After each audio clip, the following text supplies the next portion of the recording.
கடைசியாக இறுதியாக ஒரு கருத்தை சொல்லுகிற பொழுது மாண்புமிகு அமைச்சர் பெருமக்கள் இருந்து அதற்குரிய விளக்கங்கள் என்ற பேரில் சிலர்கள்லாம் சொன்னாங்க. அது அவர்களுக்கு ஆத்திரத்தை மூட்டுகிற அளவுக்கு அந்த நிகழ்வு இங்கே நடைபெற்று விட்டது.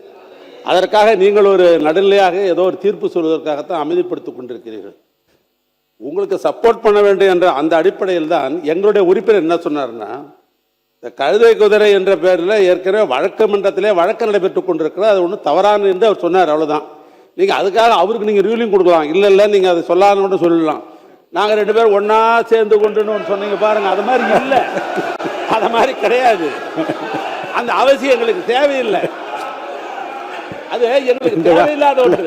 இல்ல நான் சொல்ல விரும்பியதும் நான் சொல்ல வந்ததும் இல்ல குதிரை என்று சொன்ன உடனே 2 பேரும் ஒன்றாக சேர்ந்து நான் சொன்னேன். பேரவைத் தலைவர்,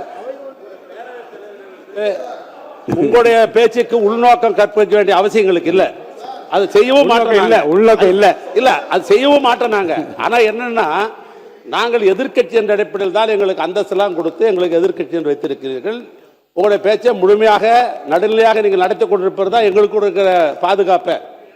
அவருக்கு பதில் சொல்ல வேண்டும் என்ற அடிப்படையில் ஏதோ ஒரு நிலையாற்றில் எப்படி நீங்கள் சொல்லிட்டீங்க. அதனால் அது அப்படியல்ல. நாங்கள் வேற கட்சி, அவங்க வேற கட்சி, அவங்க ஆண்ட கட்சி, நாங்களும் ஆண்ட கட்சி. அடுத்த முறை ஆடலாம்னு நாங்கள்லாம் திட்டம் போட்டிருக்கிற கட்சி எங்கள் கட்சி. அடுத்த முறை நாங்கள் தான் ஆளணுன்ற திட்டம் போட்டு கொண்டிருக்கிற கட்சி. இப்படிப்பட்ட நிலையில் அவங்களுடைய பிரச்சனையை நீங்கள் தீர்ப்பதற்குத்தான் வேண்டிய முயற்சி செய்யணும் மொழிய அந்த குற்றச்சாட்டு நாங்கள் இல்லை. அது மாதிரி நாங்களும் ஒன்றா இல்லை. பள்ளிக்கல்வித்துறை அமைச்சர் அவர்கள் பள்ளிக்கல்வித்துறை முடிச்சிருங்க. பேரவைத் தலைவர் அவர்களே, உண்மையிலேயே தமிழக சட்டமன்ற வரலாற்றை புரட்டி பார்க்கிற பொழுது நமக்கு கிடைத்திருக்கக்கூடிய பேரவைத் தலைவர் என்பவர் முதல் முறை ஆட்சியினுடைய தினசரி தகவல்களை நேரலையில் தருபவர் மட்டுமல்ல, முழுமையான நேரலை முதல் முறையாக வரலாற்றிலேயே உங்கள் மூலமாக தான் சென்று கொண்டிருக்கிறது. கிட்டத்தட்ட 40 மணித்துளிகள் மதிப்பிற்குரிய முன்னாள் முதல்வர் அண்ணன் எடப்பாடியார் அவர்கள் பேசுகிற பொழுது அத்தனை கருத்துகளும் எதிர்கருத்துகள் இருந்த போது கூட அதை அதிகம் இடைச்சல்கள் செய்யாது முழுமையாக கேட்டு முடித்து, அதன் பிறகு இறுதியில் அவர் சொல்லக்கூடிய சில கருத்துக்கள் மீது அவரே சொன்னார், இது கேட்கும்போது கஷ்டமா இருக்கும்னு. அந்த கருத்துக்களுக்கான எதிர்வினையாக இங்க பேசும்போது கூட ஒவ்வொரு கட்சிக்கும் ஒவ்வொரு உறுப்பினர்களுக்கும், ஆளுங்கட்சி மட்டும் பேசாது, எதிர்கட்சி சகல கட்சி உறுப்பினர்களுக்கும் நியாயமான உண்மையிலே அவர்களுக்கு தேவையான நேரத்தை ஒதுக்குவதையும் முதல் முறையாக வரலாற்றிலே இப்படி ஒரு பேரவைத் தலைவர் கிடைத்திருப்பது எங்களுக்கெல்லாம் ஒரு மிகப்பெரிய பொக்கிஷம். ஆனால் எங்களை போன்ற வளர்ந்து வரக்கூடிய இளம் தலைமுறையை சார்ந்தவர்கள், இங்க இருக்கக்கூடிய அத்தனை பேருமே மூத்தவர்கள், அண்ணன் சுப்பிரமணியன் மூத்தவர், இங்க இருக்கவங்க எல்லோருமே பல தேர்தல்களை பார்த்தவர்கள். அவர்களை காட்டி எங்களுடைய தம்பிகளுக்கும் தங்கைகளுக்கும் நாங்கள் இப்படி இருக்கணும், டெக்கோரம் இப்படி இருக்கணும் சொல்ல வேண்டிய நேரத்தில் பேரவைத் தலைவர் எழுந்து நின்றால் அனைவரும் அமர்ந்து விட வேண்டும். உங்களுக்கு தெரியாத மரபல்ல. நீங்கள் எழுந்து நின்ற பின்பும், நீங்கள் பலமுறை சொன்ன பின்பும் அப்படி கூச்சலிடுவதோ நடு மன்றத்திற்கு வருவதோ ஏற்புடையதல்ல. கருத்தை கருத்தால் எதிர்கொள்வோம். நீங்கள் சொல்லக்கூடிய விமர்சனத்தில் ஆக்கப்பூர்வமான விமர்சனங்கள் இருந்தால் அதை முதலில் செவிமடுத்து அதை செயல்படுத்து என சொல்லக்கூடிய தலைவர் தான் எங்களுடைய மாண்புமிகு முதல்வர். நீங்கள் பேசுகிற பேச்சில் ரசிக்கும்படியான பேச்சு இருந்தால் அதை பாராட்டக்கூடிய முதல் ஆளாகவும் தமிழக வெற்றி கழகம் தான் இருக்கும். எனவே ஆக்கப்பூர்வமாக ஆரோக்கியமாக கருத்தை கருத்தால் எதிர்கொள்வோம் என்பதை உங்கள் மூலமாக தெரிவித்துக் கொள்கிறேன். மாண்புமிகு முன்னாள் முதலமைச்சர் எடப்பாடி பழனிசாமி அவர்கள். மாண்புமிகு பேரவைத் தலைவர்களே, ஒரு கட்சி சார்பாக போட்டியிட்டு அந்த கட்சியை வேட்பாளர் வெற்றி பெறுவதற்கு எவ்வளவு கடுமையான உழைப்பார்கள் சிந்தித்து பார்க்கணும். இங்க வந்திருக்கிற எல்லா எம்எல்ஏக்கும் தான் பொருந்தும். இதே எங்க எம்எல்ஏ மட்டும் பொருந்தும் நினைக்காதீங்க, அனைவருக்கும் பொருந்தும். ஒரு சட்டமன்ற உறுப்பினரை தேர்ந்தெடுப்பதற்கு அந்த கட்சியின் சார்பாக சுமார் 6000 பேர் பணியாற்றினா தான் அந்த வேட்பாளர் வெற்றி. முதல் எம்எல்ஏ ஆகிருக்கிறீங்க, நான் 6 முறை எம்எல்ஏ ஆகியிருக்கிறேன், அப்படிங்களா, ஒரு முறை நாடாளுமன்ற உறுப்பினர் ஆகிக்கிறேன். ஆக சிந்திக்க வேண்டும். அந்த அடிப்படையில் நான் ஒரு கட்சியுடைய பொதுச்செயலாளர் என்ற அடிப்படையில் எங்களுடைய கட்சியின் சார்பாக அறிவிக்கப்பட்டு தலைமை அறிவிக்கப்பட்ட அந்த அறிவிப்புக்கு இணங்க அனைத்து இந்திய அண்ணா திராவிட முன்னேற்ற கழக கட்சி நிர்வாகிகள், எங்களுடைய கூட்டணி அங்க வைக்கின்ற கட்சியுடைய நிர்வாகிகள், தொண்டர்கள் அத்தனை பேரும் உழைத்து தான் இவ்வளவு பேர் வெற்றி பெற்றிருக்காங்க. அதனாலதான் அந்த கருத்தை சொல்ல வேண்டிய நிலைக்கு நான் தள்ளப்பட்டேன் என்பதையும் தங்களுடைய கவனத்துக்கு கொண்டு வரேன். அதோட தாங்களுடைய சொன்ன கருத்து உண்மையிலேயே உண்மையை காயப்படுத்தி இருக்குது. 2 பேரும் ஒன்னா சேரல, இல்ல நீங்க இருந்த காலத்திலயும் ஒன்னா சேரல, நாங்க இருக்கிற காலத்திலயும் ஒன்னா சேரல என்பதையும் ஒரு விளக்கம் மட்டும் நான் சொல்லிடுறேன். குதிரை பேரம் என்று உங்கள் தரப்பில் சொல்லப்பட்டவுடன் குதிரையும் அல்ல கழுதையும் அல்ல சொல்லி முடித்த பிறகு அவர் அதை ஒட்டி பேசியதால் இந்த கருத்தில் 2 பேரும் உடன்படி என்ற அர்த்தத்தில் தான் நான் சொன்னேனே தவிர நீங்க அது வேறு அர்த்தத்தில் நீங்க அர்த்தப்படுத்திக் கொள்ளக்கூடாது. அடுத்து நீங்க போய் முடிங்க, நீங்க முடிங்க. முக்கோர் சுப்ரமணியன் நீங்க உட்காருங்க. உங்க தலைவர் பேசும்போது நீங்க குறுக்க பேசாதீங்க, உட்காருங்க. மாண்புமிகு பேரவைத் தலைவர் அவர்களே, உட்காருங்க. இன்றைக்கு உறுதியளிக்கப்பட்ட ஓய்வு திட்டம், அந்த திட்டத்திற்கு கடந்த இடைக்கால பட்ஜெட்டிலேயே அதற்கு தேவையான நிதி ஒதுக்கப்பட்டதாக இன்றைக்கு ஒதுக்கப்பட்டுகின்றது. இப்பொழுது அரசாங்கம் அதை நிதி ஒதுக்கப்படவில்லை. அரசுடைய மிகப்பெரிய குழப்பத்தை ஏற்படுத்திக் கொண்டிருக்கிறது. அது மட்டுமல்ல, மாண்புமிகு நிதியமைச்சர் சொல்லுகின்ற பொழுது இதற்கு மத்திய அரசிடம் அனுமதி பெற வேண்டும் சொல்றாங்க. அவர்களை ஓய்வு வழங்குவதற்கு எந்த ஒரு அனுமதியும் பெற வேண்டியில்லை, மாநில நிதியிலிருந்து கொடுக்கலாம். ஏற்கனவே இடைக்கால பட்ஜெட்டில் முந்தைய அரசாங்கம் 11,000 கோடி ஒதுக்கப்பட்டு 14,000 கோடி ஒதுக்கப்பட்டுகின்றது என்பதையும் நேரத்தில் சுட்டிக்காட்ட விளைகின்றேன். அந்த பழைய ஓய்வு பெற்ற அந்த ஊழியர்களுக்கு ஓய்வு தொகை வழங்குவதற்குண்டான நடவடிக்கை இந்த அரசு எடுக்கப்பட வேண்டும்.